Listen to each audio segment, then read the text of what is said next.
Hey there everybody, it's Leon. Today we're going to talk about managing different guitars in your AX8, primarily switching between guitars that have humbuckers and guitars that have single coils, and how you would set up a preset to do that. If you're somebody who, you've got to do part of your set with a Strat and part of your set with a Les Paul or something like that, and you need to compensate for the different input and output levels, how are you going to do that without having to bend down and stuff around with the unit on stage? The obvious choice is that in the global in-out menu, you can change the instrument pad from like 0, 6, 12, and 18, I think.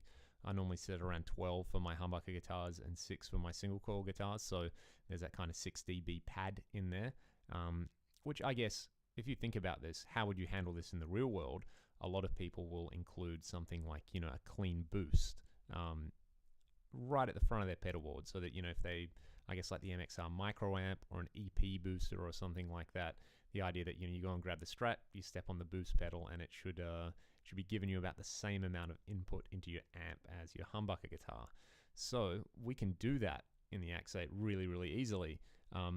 I would do this in the most CPU safe way, I guess, would be to use a filter block, as I'm doing right here.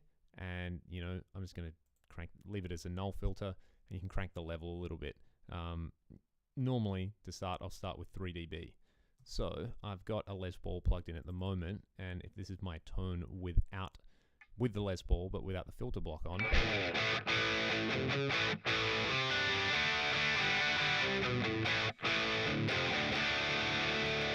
I'm going to grab a Strat right now, and we're going to have a listen to what it sounds like with the filter block off, and then I'll tweak it so that we can get the same thing happening with it on.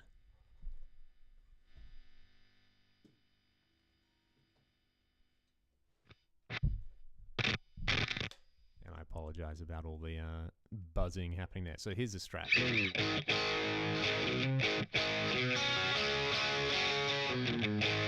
And I'll turn the filter block on.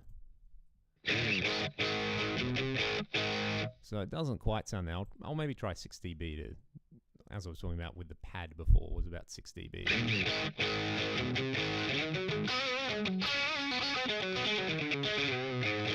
And that's not too bad. You could tweak it from there. So that's kind of like a real world approach, just a totally flat, clean boost.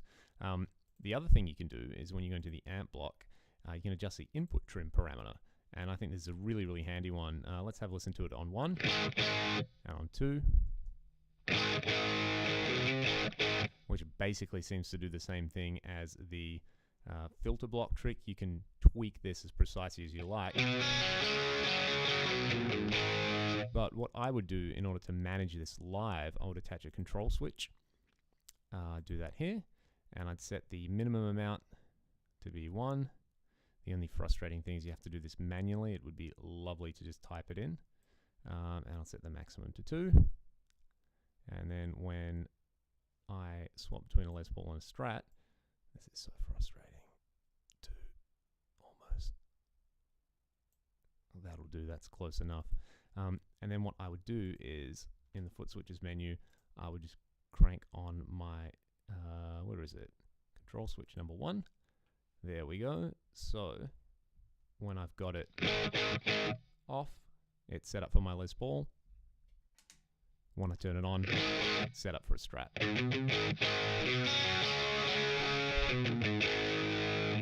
And obviously, if you've got a preset that is set up for single coil tones, you can set the input trim to go down to maybe to 0.5 for when you're using humbuckers. And obviously, you need to tweak this to your individual guitars. There's no reason, you could even use a scene controller if you had multiple guitars with multiple outputs. So you could have, so you've got 8 guitars and you had 8 different scenes per guitar. You could have this input trim in a different place for all of them. And I think that's probably the most effective way to do it. Another way to do it is to use a compressor block. Let me turn this control switch off. So we use a compressor block basically to even out the dynamics of what's coming in, set the threshold. I like the optical comp, and add a little bit of level and knock the comp down. And this should do a pretty similar trick. The filter and emphasis are really handy here as well. They'll help it sound alive.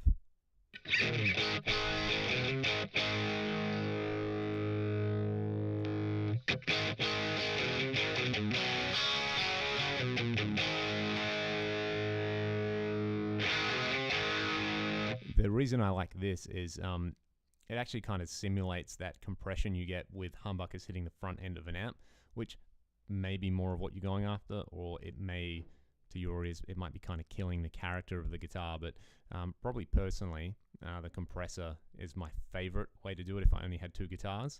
Otherwise, the control switch method, if I'm running out of CPU on a preset and I can't afford to add a compressor, I'll use the input trim or the filter block trick. So there we go. There's how to manage the difference between humbuckers and single coils on the fly with the AX8. See you guys soon.